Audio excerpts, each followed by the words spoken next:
ইবনু ইয়াসার, ইয়াসের রাদিয়াল্লাহু তাআলা আনহু। নাম শুনেছেন? কথা বলবেন না ভাই? আম্মার। মক্কাতে এক পরিবারের তিনজন। কয়জন? ইয়াসের, আম্মার, সুমাইয়া। ইয়াসের হলেন পিতা, সুমাইয়া মা, আম্মার ছেলে। সবচেয়ে গরিব পরিবারের লোক তারা। তাদের উপর আবু জেহেল সবচেয়ে নির্যাতন করত, নিপীড়ন করত, কষ্ট দিত। হাদিস সাক্ষী, হযরত আম্মারকে সব সময় প্রহার করত আবু জেহেল। অপরাধ ছিল শুধু তিনি কালেমা বিশ্বাস করেছেন। শুধু তাই নয়, ওনার মা হযরত সুমাইয়াকে সিরাত সাক্ষী, ইতিহাস সাক্ষী, হাদিস সাক্ষী, পাপিষ্ট আবু জেহেলের গোষ্ঠী কাবার চত্বরে পাথর ধরায় দিল। শুধু হযরত ইব্রাহিমকে আগুনে দেওয়া হয় নাই, আমার নূর নবীর সাহাবীগণকেও আগুন দেওয়া হয়েছে। এই জন্যই রাসূলুল্লাহর সাহাবীগণের মর্যাদা এত বেড়ে গেছে। পূর্বে কোন নবীর উম্মতকে আল্লাহর তাওহীদের জন্য এত কষ্ট বরদাস্ত করতে হয় নাই। আমার প্রিয় নবীর সাহাবীগণকে যত কষ্ট বরদাস্ত করতে হয়েছে। আম্মারের শরীরে আগুন জ্বলছে। জীবন্ত মানুষটি আগুনের কষ্ট বরদাস্ত করতে না পেরে মরুভূমিতে দৌড়াচ্ছেন পানির আশায়। আবু জেহেলের ভয়তে কেউ পানি আনে না। খবর চলে গেল রাসূলুল্লাহর কানে। আল্লাহর নবী সাল্লাল্লাহু আলাইহি সাল্লাম দৌড়িয়ে বেরিয়ে আসলেন। এসে দেখলেন আম্মারের শরীরে আগুন জ্বলছে, পানি নাই, কোনো কিছু নাই। রাসূলুল্লাহ আগুনের সামনে দাঁড়িয়ে শুধু আগুনকে একটা ধমক দিলেন, ইয়া নারু কুনি বারদাও ওয়া সালামান আলা আম্মারিন কামা কুনতে আলা ইব্রাহিম। আল্লাহু আকবার। এ হলো আমার নূর নবী মুহাম্মদ সাল্লাল্লাহু আলাইহি সাল্লামের পাওয়ার। বলেন সুবহানাল্লাহ। নারায়ে তাকবীর, আল্লাহু আকবার, নারায়ে রিসালাত, ইয়া রাসূলুল্লাহ। আল্লাহ কবুল করুক, বলুন আল্লাহুম্মা আমিন। রাসূলুল্লাহ সাল্লাল্লাহু আলাইহি ওয়াসাল্লাম আগুনকে শুধু একটা ধমক দিলেন, ইয়া নার কুনি বারদাও ওয়া সালামান আলা আম্মার কামা কুনতে আলা ইব্রাহিম। হে আগুন, আমার আম্মারের জন্য তুমিও শান্তিদায়ক ঠান্ডা হয়ে যাও, যেভাবে আরেকবার হয়েছিল আমার দাদা ইব্রাহিমের জন্য। রাসূলুল্লাহর এক ধমকে আম্মারের শরীরের আগুন হয়ে গেল পানি। বলেন সুবহানাল্লাহ। নারায়ে তাকবীর, আল্লাহু আকবার, নারায়ে রিসালাত, ইয়া রাসূলুল্লাহ। আল কোরআনের আলো ঘরে ঘরে জ্বালো, আল হাদিসের আলো ঘরে ঘরে জ্বালো। নারায়ে তাকবীর, আল্লাহু আকবার, নারায়ে রিসালাত, ইয়া রাসূলুল্লাহ। আমার প্রিয় ভাই বন্ধুগণ, ইব্রাহিম আলাইহিস সালাম উত্তীর্ণ হলেন। কি হলেন? আগুনের পরীক্ষায়। এসব পরীক্ষা, এসব কি? সুবহানাল্লাহ। এবার নমরুদ দুর্বল হয়ে গেল যে একটি মানুষকে আগুনের মধ্যে দিলাম, তার একটা পশম জ্বলল না।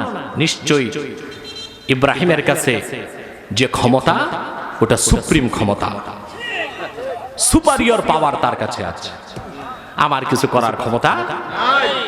এবার নমরুদ বলল, হযরত ইব্রাহিমকে দাওয়াত দিল সংলাপে। কিসে? সংলাপে। কেন? আগুনে দেওয়ার আগে তো সংলাপে ডাকতে পারতো। ইব্রাহিম, ঘটনাটাকে আমার একটু বুঝাও, মূর্তি পূজা কেন করা যাবে না?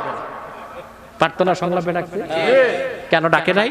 দুনিয়ার সমস্ত স্বৈরাচারের চরিত্র হলো আগে চেষ্টা করে নির্যাতন নিপীড়ন করে দমানো যায় কিনা, পাল্টা আঘাত আসলে সংলাপের জন্য প্রস্তুত হয়ে যায়।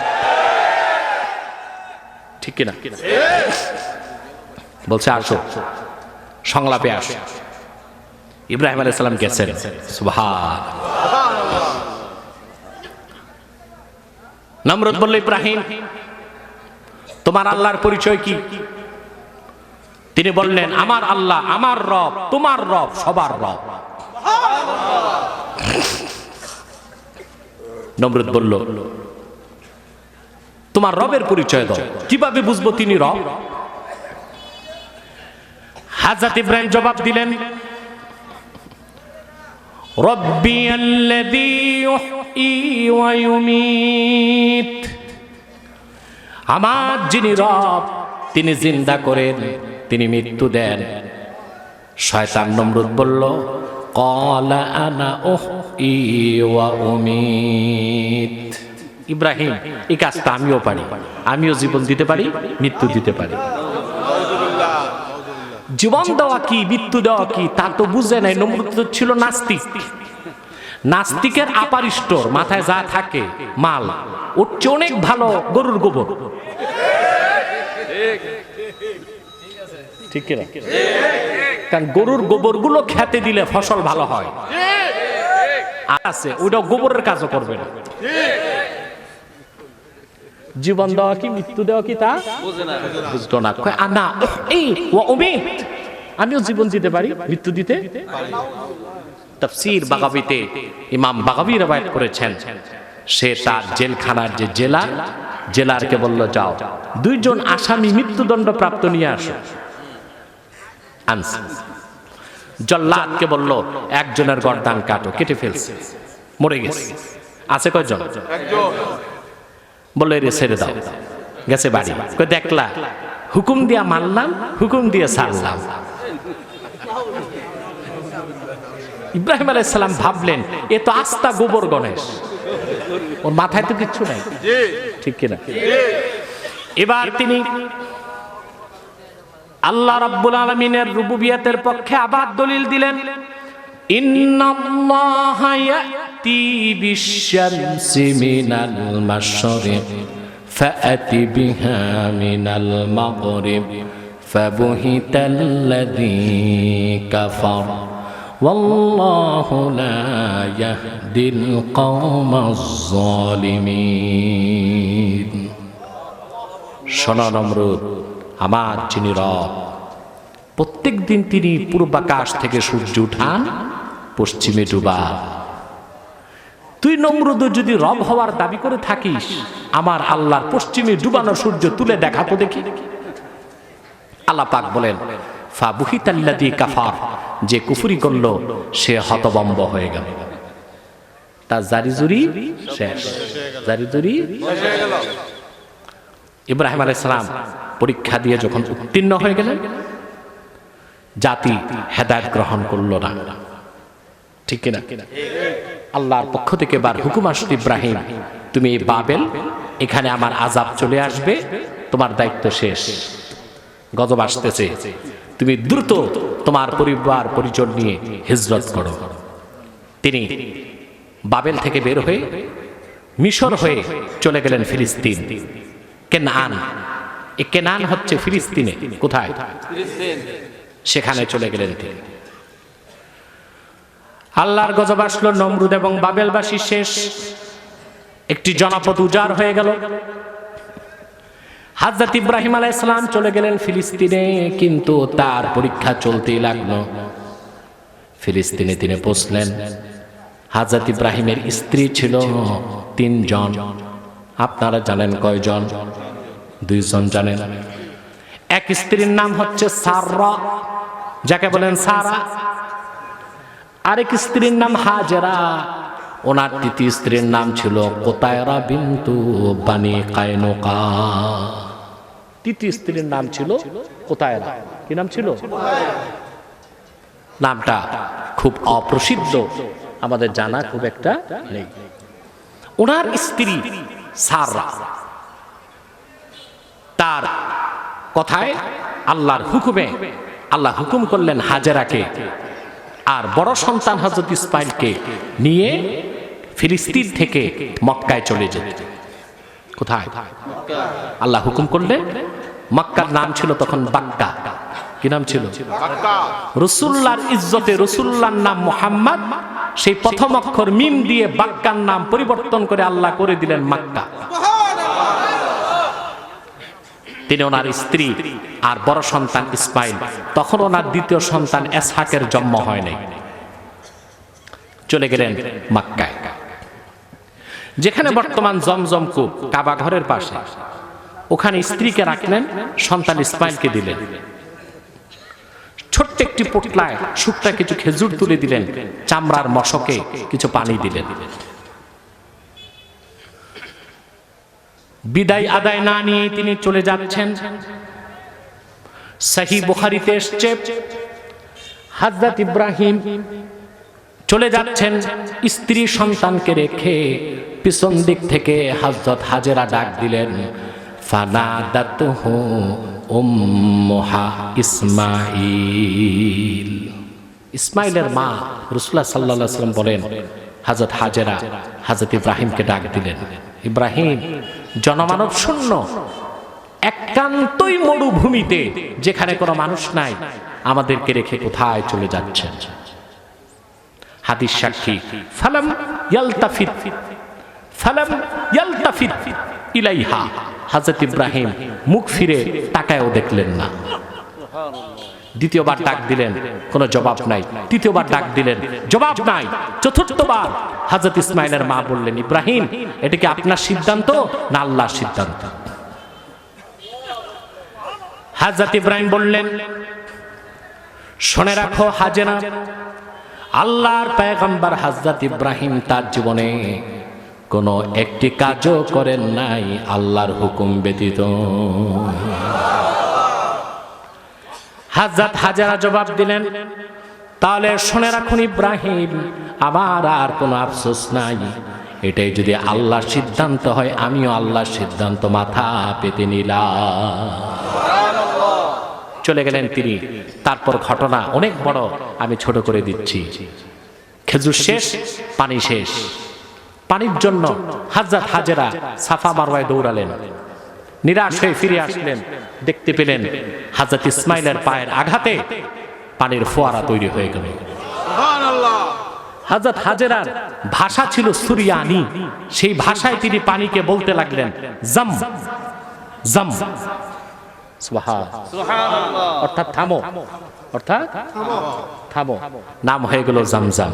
একটি নির্ধারিত জায়গায় পানি আটকা পড়ে গেল। তিনি পানি পান করলেন, সন্তানকে পানি দিলেন।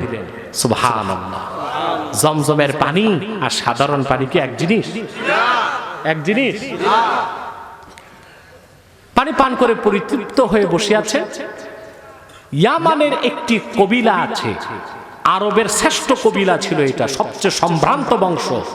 ওনাদের নাম ছিল জুরহাম। কিনা? এই কবিলার কিছু লোক পানি শূন্য অবস্থায় মরুভূমিতে ঘুরতেছিল পানির আশায়। তারা দেখলো সাফা পাহাড়ের চারপাশে পাখি উঠতেছে। তারা বুঝতে পারলো সাফার আশেপাশেই, মারওয়ার আশেপাশেই পানি আছে। ফারান উপত্যকা পার হয়ে তারা আসলো, এসে দেখলো সত্যি পানির একটি ঝর্ণা। পাশে বসে আছে স্বর্গীয় চেহারাদারী এক বেহেশতি মহিলা। তার কোলে ফুটন্ত গোলাপের মতো সুন্দর একটা শিশু বাচ্চা। তারা অনুধাবন করতে পারল এই মহিলা কোনো সাধারণ নারী নন, আর সন্তানটাও সাধারণ কেউ নন। তারা এসে হাজেরাকে বললেন, মা, আমরা পানির তৃষ্ণায় মরে যাচ্ছে, আমাদের পানি শেষ হয়ে গেছে, আপনি অনুমতি দিলে আমরা এখান থেকে একটু পানি পান করে বাঁচতে চাই। তিনি বললেন, এই কূপ আমার না, এটা আল্লাহর। আল্লাহর বান্দাদের জন্য উন্মুক্ত আছে, পান করো। কয়েক ঢোক পানি পান করার সাথে সাথে সেই কবিলার ক্ষুধা, তৃষ্ণা, ক্লান্তি, অবসাদ ধুয়ে মুছে সাফ হয়ে গেছে। তারা ভাবলো আবে হায়াত খাইলাম। সত্যি জমজম যে কি, বিজ্ঞানীরা এখনো চিন্তা করতে করতে মাথা নষ্ট হয়ে গেছে। প্রতিদিন লক্ষ লক্ষ গ্যালন পানি উঠছে জমজম কূপ থেকে। কোত্থেকে পানি আসে বিজ্ঞানীরা খুঁজেও পায় না। তবে ফ্রান্সের কিছু বিজ্ঞানী মক্কা মুকাররমা, মদিনা মুনাওয়ারাতে নন মুসলিমদের ঢুকা নিষেধ। মুসলিম বিজ্ঞানীদের মাধ্যমে অত্যাধুনিক ক্যামেরা নিচে পাঠিয়েছিল। ছবি উঠে এসেছে, জমজম কূপের তলায় একটি সাদা পাথর আছে, ওখানে লেখা আছে আল্লাহু। এই হা থেকে পানি বের হচ্ছে। আল্লাহু, হা অক্ষর থেকে পানি বের হচ্ছে। সুবহানাল্লাহ। জমজম কোন সাধারণ পানি নয়। সহিহ বুখারীতে আল্লাহর হাবিব ইরশাদ করেছেন, মা উ জমজমা লিমা শুরিবা, যে নিয়তে জমজম পান করা হবে নিয়তটা আল্লাহ পূরণ করে দিবে। যত বড় রোগ হোক, বালা হোক, মুসিবত হোক, মনের কষ্ট হোক, অশান্তি হোক, নিয়ত করে জমজম পান করলে সব ঠিক হয়ে যাবে। বলেন সুবহানাল্লাহ। জুরহাম কবিরা বলল, মা আপনি তো একা ইয়ামানের, যদি অনুমতি দেন আমরা আপনার প্রতিবেশী হতে চাই। মা হাজেরা বললেন, হয়ে যাও।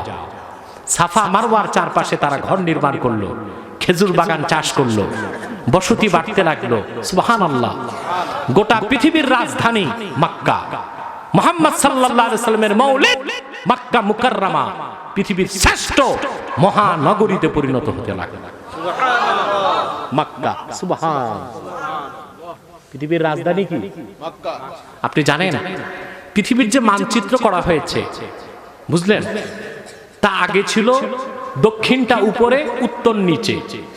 মুসলিমরা যখন করেছিল তখনও দেখা গেছে মক্কা মাঝখানে পৃথিবীর।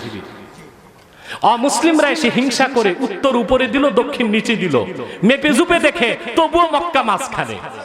মক্কা তো মাঝখানেই থাকবে, সারা দুনিয়ার রাজধানী মক্কা, মুহাম্মদ সাল্লাল্লাহু আলাইহি সাল্লামের মৌলিদ, যা আল্লাহর আকাশের নিচে সবচেয়ে পবিত্র এবং সর্বশ্রেষ্ঠ পবিত্র নগরী। বলেন সুবহানাল্লাহ। তবে তার চেয়েও ফজিলত বেশি আরবের সর্বশ্রেষ্ঠ জায়গা মদিনাতুল মুনাওয়ারা।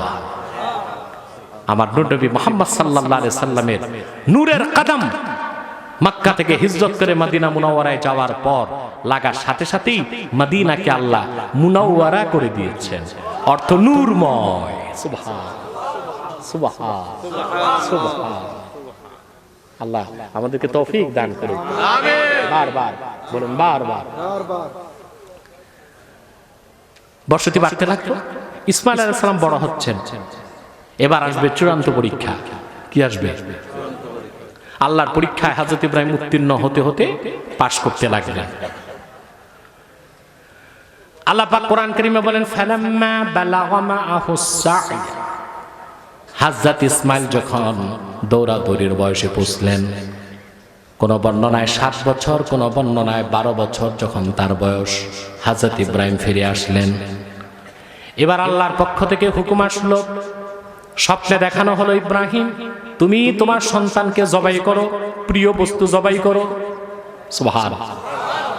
তিনি হযরত ইসমাইলকে ডাক দিয়ে বললেন, ইয়া বুনাইয়া ইন্নী আরা ফিল মানামি আন্নী আযবাহুক ফানজুর মাযা তারা। আমার কলিজার টুকরা সন্তান, আমি স্বপ্নে দেখি আমি আল্লাহর রেজামন্দির জন্য তোমাকে জবাই করছি, তোমার কি ইচ্ছা বলো। সন্তান জবাব দিল, ইয়া আবাতি ফাআল মা তুমার সাতাজিদুনি ইনশাআল্লাহু মিনাস সাবিরিন। বাবা, আল্লাহর হুকুম তৈরি, তোমার ছুরি তৈরি, আমার গর্দান তৈরি, যা হুকুম হয়েছে তা তুমি করে ফেলো। সুবহানাল্লাহ। যা হুকুম হয়েছে তা তুমি করে ফেলো। তারপরে ঘটনা আপনাদের জানা না, মুখস্থও আছে। তিনি মিনাতে নিয়ে গেলেন, জবাই করলেন, কিন্তু জবাই করতে পারলেন না, একটি পশমও কাটলো না। আল্লাহ আকাশ থেকে ডাক দিলেন, কাদ সাদ্দাকতার রুইয়া, ইব্রাহিম স্বপ্নকে তুমি সত্য বানায় দিয়েছ, আর ইসমাইলকে কোরবানি করতে হবে না। আমি জান্নাত থেকে ফিদিয়া পাঠায় দিলাম, কোরবানি করে ইসমাইলের পক্ষ থেকে কোরবানি আদায় হয়ে যাবে। এই সব পরীক্ষায় উত্তীর্ণ হবার কারণে আল্লাহ বলেন, ইন্নী জাইলুকা লিন-নাসি ইমামা। ইব্রাহিম তুমি সব পরীক্ষায় পাশ করেছ, এবার আমি মানব জাতির জন্য তোমাকে নেতা বানায় দিব। তিনি হয়ে গেছেন আমাদের নেতা, ঠিক কিনা বলেন? পিতা অর্থে নেতা, পিতা অর্থে নেতা। আল্লাহ পাক হযরত ইব্রাহিমের মাধ্যমে আমাদেরকে শিক্ষা দিলেন যে ঈমানের পরীক্ষায়, ইসলামের পরীক্ষায় উত্তীর্ণ হবার জন্য আমাদেরকে প্রস্তুত থাকতে হবে, ঠিক কিনা বলেন? আমাদের ব্যক্তি জীবন, আমাদের ধন দৌলত, সহায় সম্পদ, দল, নেতা, রাজনীতি সবকিছুর ঊর্ধ্বে স্থান দিতে হবে ঈমানকে, ইসলামকে। ঠিক কিনা বলেন? সেই পরীক্ষায় অনেকেই অকার্যকর হয়ে যায়। যখন দ্বন্দ্ব সৃষ্টি হয় তখন আমরা অনেক ইসলামের পক্ষ নিতে পারি না, আমরা মতাদর্শের পক্ষ নিই। ঠিক কিনা বলেন? তা করা যাবে না। আল্লাহ যেন আমাদের ঈমানের পরীক্ষায় উত্তীর্ণ করেন, বলেন আল্লাহুম্মা আমিন। আমি এখন দোয়া করব, একটু দরুদ সালাম পড়ে নেব মহব্বতে। যারা দাঁড়িয়ে আছেন ভিতরে চলে আসেন মুনাজাতের আগে।